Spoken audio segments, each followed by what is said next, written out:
अपनी कुटिया में बैठ करके कीर्तन गाते, पद बना बना करके रचना करते, और श्री ठाकुर जी चुपचाप खिड़की से निकल करके आते और सूरदास की कुटिया में अधर आकर के बैठ जाते और कोने में बैठ के थोड़ी पे हाथ धर के चुपचाप सुनते सूरदास जी को।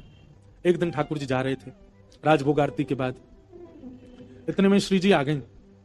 कहां जा रहे हो? ठाकुर जी कहीं ना ऐसे जा रहा हूं डोलवे। नहीं नहीं सांची बताओ कहां जा रहे हो? ठाकुर जी बोले कहीं ना एक भक्त है वहां के पास जा रहा हूं। श्री जी बोली मैं चलूंगी फिर तो। ठाकुर जी बोले श्यामा जी आप रहने दो, आप यहीं बैठो, मैं ही अकेला होया हूं। श्री जी बोली अगर मोए ना लेके गए तो मैं गुसाई जी से शिकायत कर दूंगी कि राजभोग के बाद तुम कहीं चले जाओ और गुसाई जी खोज करो जी कहां जा मैं। ठाकुर जी बोले श्री जी आपके चरणों में प्रणाम करूं, आप मेरे संग चल दो, पर गुसाई जी तो शिकायत मत करियो मेरी, लेकिन एक बात को वचन दो। मैं बोल कहा उत्थापन आरती तो पहले आमेंगे हम दोनों वापस, मां रुकवे की मत करियो बात। आप बड़ी भोरी हो, बड़ी सहज हो, और वैष्णव चाहे कितनों दीनहीन हो, कितनों भावबार हो, वहां पे कृपा करवे की मत सोच लियो। आपको तो मन है जाए यहाँ पे सब लुटाए दूं, सब दे दूं, ऐसे मत करियो। चुपचाप जानो है, चुपचाप आनो है, और मैं इशारा कर दूं तुरंत उठ के आ जाइयो। श्री जी बोले हाँ मैं आ जाऊंगी। ठाकुर जी हाथ पकड़ के श्री जी को ले गए सूरदास जी की कुटिया में। सूरदास जी गा रहे हैं के सर तिलक मोतिल की माला वृंदावन के वासी, नेह लगाए त्याग गए तृण श्रम डार गए गल फांसी, अखियां हरि दर्शन की प्यासी, हरि दर्शन की प्यासी, अखियां हरि दर्शन की। ठाकुर जी बैठ के सुन रहे हैं मंद मंद, श्री जी के नेत्रन से आंसू गिर रहे हैं। ठाकुर जी धीमे धीमे पहुंचने बोले श्यामाचू हल्ला मत करियो जी, जग जाएगो, और जगह को कहा मैं पकड़ लेगो, जान नहीं देगो, और फिर यहाँ पे कृपा कर दी तो फिर सबन पे करनी पड़ेगी, या हमारे रो मत। बिल्कुल सूरदास जी ने अपनी लाठी उठाई और उठ करके अपनी कुटिया से बाहर जाने लगे। श्री जी बोली जी कहां जा रहे हो बाबा? अरे आंधरो बाबा कहीं गिर नहीं जाए, हम यहाँ के संग चलें, कहीं गिरवे बारो होगा तो बचा लेंगे। ठाकुर जी बोले मैंने पहले ही मना करी आप जैसे कृपा पिपा ना करनी कोई पे, और समय है गो थापन को, मैं गुसाई जी मंदिर खोल देंगे, चलो जल्दी मंदिर में। श्री जी बोली ना बस ये जहां जा रहा हूं वहां तक यार छोड़, यहां में फिर चल देंगे मंदिर में। ठाकुर जी बोले पहले ही मना कर रहा हूं मत चलो मेरे संग, आ गई है जबरदस्ती, अब मां मंदिर में हम दोनों नहीं मिलेंगे तो गुसाई जी बड़ी डांटेंगे। श्री जी पीछे पीछे चलन लगी। चलते चलते सूरदास जी भी वहां गए जहां गहरो गड्ढा। सूरदास जी जैसे ही गड्ढा की ओर जाने लगे, श्री जी बोली अरे देखो श्याम सुंदर जी गिर जाएगो बाबा, गड्ढा में गिर जाएगो, या के माथे में लग जाएगी, हाथ पांव में लग, या को पकड़ लो रोक लो। अब यहाँ तो किशोरी जी जा रही है बचावे, तब तक सूरदास जी कूद ही गए, और कूदते अरे भैया, अरे कन्हैया, अरे लाला, अरे भैया कोई काम को सुनना हो तो नहीं देखियो, अरे मैं आंधरो गिर गऊं कुआ में, अरे भैया मैं यहाँ से बचा लियो। श्री जी बोले ठाकुर जी या तो इनको बाहर निकालो नहीं तो मैं आपसे कट्टी आ जाऊंगी। ठाकुर जी बोले श्यामाचू मैं यही माने ना लेके आऊं आपको संग में, नेक में ही पिघल जाए, नेक में ही दया आ जाए आपके चित्त में, ना याकू निकाल दो फिर कभी ना कहूंगी, याकू बस बाहर निकाल के हम दोनों भाग जाएंगे यहाँ से।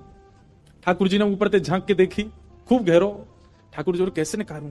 श्री जी बोली एक तरीका है ना, आप अपनी कारी कमरी निकालो, मैं अपनी चुनरी निकालूं, दोनों में गुर्र गांठ बांध दो और बाकू नीचे पधरा दो, बाबा तो कह रहे पकड़ ले, पकड़ के हम यहाँ बाहर निकाल लेंगे।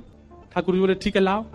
श्री जी ने अपनी चुनरी दी, ठाकुर जी ने कारी कमरी पे बांध के और नीचे वह गड्ढा में डाल दी, और ऊपर से ठाकुर जी बोले बाबा।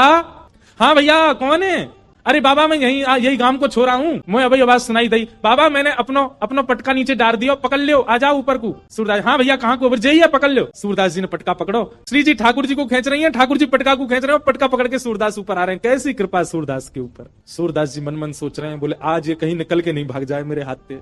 सूरदास जी जैसे ही बाहर आए, बाहर आते सूरदास जी ने ऐसा नाटक किया जैसे उन्हें ठोकर लग गई, और ठोकर लगते ही जैसे ही गिरन लगे ठाकुर जी की ओर, ठाकुर जी तो किनारे है गए, श्री जी के चरणन में जाके गिरे सीधे, और चरण पकड़ लिए कस के। अब जैसे ही चरण पकड़े सूरदास जी ने, ठाकुर जी ने श्री जी को हाथ पकड़ करके जोड़ते खींची, तो सूरदास जी के हाथ में किशोरी जी की नूपुर रह गई, और किशोरी जी को लेकर ठाकुर जी भाजे, वो जल्दी चलो बाबा पकड़ ले को। सूरदास जी बोले अरे भैया कहां को चलोगो? अरे कौन सा रे भैया, कौन निकारो में? ठाकुर जी चिल्लाते जा रहे हैं बाबा मैया बुला रही फिर आऊंगो। थोड़ी दूर जाके श्री जी बोली ठाकुर जी मेरा एक नूपुर है, दूसरा नूपुर मिलना है रो। ठाकुर जी बोले दूसरा ले आऊंगो, अब चलो जल्दी। अरे ना है वो सामान्य नहीं है, इंद्र ने समर्पित कियो, वो कौन से हाथी के दांतन से बनो भयो नूपुर है, और मेरा बड़ा प्रिय नूपुर है, मुझको तो अभी चाहिए। ठाकुर जी बोले अब ढूंढवे कहां जाऊं बाकू, वहीं चलो बाबा के पास ही पड़ो होगो, बाबा ने मेरे पामन में गिर गो है सके तब खुल के गिर गो। ठाकुर जी लौट के आए, ठाकुर जी कहे बाबा अरे भैया तू आगो, अरे मैं जो कह रहा हूँ मेरी एक सखी आई संग में, बाको नूपुर यहीं गिर गो, आपने देखो। सूरदास जी अपने बगल में दबा के बैठे। सूरदास जी बोले ना लाला मैंने तो ना है, देखो बाबा आपके हाथ में लगता रहो बगल में, यही तो है मेरी सखी को नूपुर। अच्छा जे बोले हाँ ये, अरे जे तुम अभी अभी मिलो यहाँ पे, बाबा दे दो ना, मेरी सखी को नूपुर है। लाला जे नूपुर अगर मैंने तोय दे दियो और कहीं बाद में कोई सखी वास्तव में आके मुझे बोली बाबा मेरे नूपुर देखो का, मैं कैसे पहचानू कि वो सखी तेरे संग है? मेरे पास आंख तो है ना, मुझे दिख तो रोना है। तो बाबा हम कहते रहे कि नूपुर हमारा, बोले कहवे तो का होवे, एक नूपुर मेरे पास है तो निश्चित है दूसरा तुम्हारे पास ही होगा, दूसरे नूपुर की पहचान करा तो पहले दे दूंगा। ठाकुर जी बोले पहचान कैसे होगी? बोले अपनी सखी तक है, अपने पाम आगे करेगी, मैं जैसे स्पर्श करके देख लूंगा कि हाँ ये नूपुर एक ही है तो मैं दूसरा पहना दूंगा। ठाकुर जी बोले मैं सब समझ रहा हूँ, जे बाबा पाम छुए के चक्कर में पकड़ लेगो कस के, अब ना जान दूंगा, और फिर क्या करेंगे हम?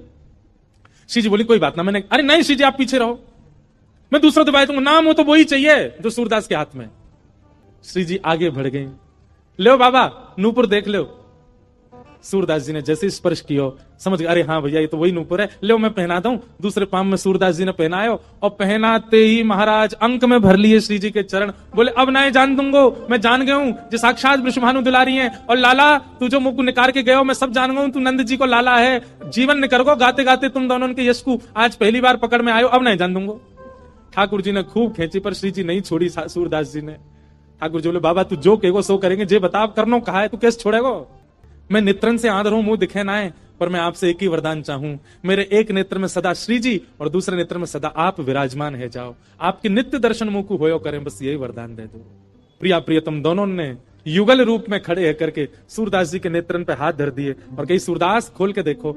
आज सूरदास जी ने पहली बार नेत्र खोले और शामा शाम के युगल प्रत्यक्ष दर्शन उनको है। फिर दोनों से प्रार्थना करिए बस एक वरदान दे दो, कहा मुझे फिर से अंधो बना दो, अब आप दोनों दिख गए, अब दुनिया में और कोई को नहीं देखना है।